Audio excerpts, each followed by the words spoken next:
Welcome to Set Your Mind podcast. This episode is about making a mistake, not performing, or maybe not showing up. We all do it. We all can't execute perfection, even though many of us want to. So listen to this story and hear the pain of making a mistake and then the redemption of identity that happens at the end. What if there truly are no limitations? What if miracles are possible? How do we live in that arena? Only when you set your mind. I was just having another night with some girlfriends. We had ordered takeout and we were outside. It was around COVID times, probably the year 2020. And we were wrapping up our night. We were in the parking lot at the Decatur Cemetery, and this guy came by, and I'd seen him before. He was somebody that he wore a skirt, had long hair. I don't necessarily know if he was transgender, but he was definitely a fluid person. And that night, he looked so downcast. He looked so sad. And my heart went out to him. And I remember being with my girlfriends. We were about to say goodbye. And I just looked at him and loved him and wished the best for him, even though he was hurting. And I could tell he was hurting.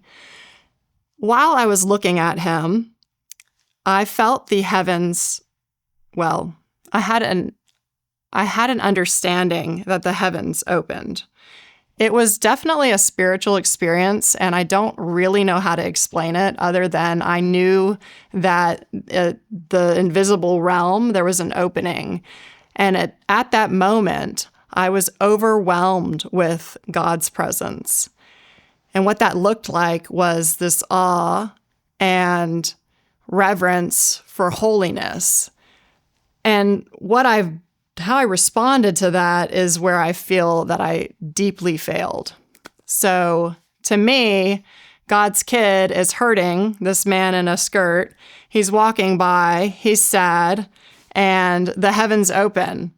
Okay, maybe that looks like an opportunity to tell him about love, to tell him about how valuable he is. And I didn't do anything.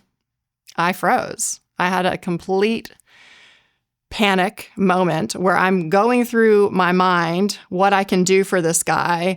How do you share the gospel? I don't really share the gospel regularly. I don't know what would help him. Do I know what to say? What are the words?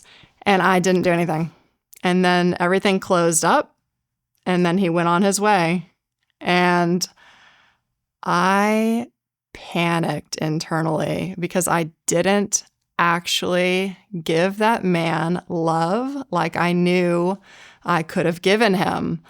I felt that I was a super big failure, and I thought about him the rest of the night. I went to bed thinking about him. I even had the thought that I was going to go back to that spot and look for him, maybe for the next 3 months. I needed a redo because I failed. And I went to bed that night. Actually, the entire night I prayed for him. I prayed that he was not going into something bad. I didn't know why the heavens opened for me. I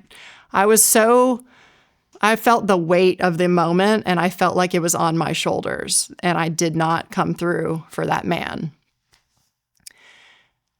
I went to bed that night thinking about him, praying about him, and then I woke up thinking about him, knowing that the next season of my life might be me going to that spot and looking for that man, or at least praying for that man every day because I missed an opportunity. But when I woke up the next day, I immediately felt the presence of Jesus. And he said to me, "Your words break chains." He didn't condemn me. He didn't make me feel bad because I was about to go down that journey where I was going to feel bad about myself all the time and I was going to try to make up for the failure that I was. He simply established identity. Your words break chains.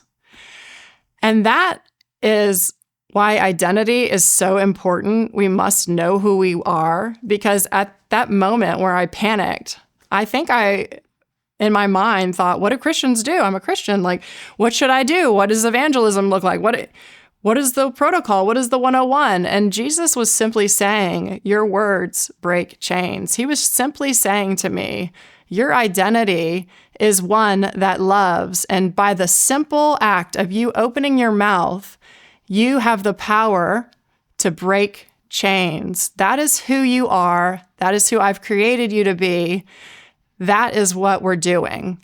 It wasn't a condemnation. It wasn't that I had one opportunity and I failed. It was just a simple identity shift. It was a reality that my mind was not set on the things of God in that moment. My mind was set on girl time with my friends, dinner night, and what am I supposed to do? It shouldn't ever be set on what am I supposed to do. It should be set on love, and it should be set on my identity, which is breaking chains. So that's my story. You're amazing, and you have been created in the image of the one who breaks chains. You have a unique calling and a unique purpose in life that nobody else looks like. Only you look like it. So understand that you need to know your identity to shape your mind so that you do not live in the space of despair. You do not live in the space of failure, because you're not a failure.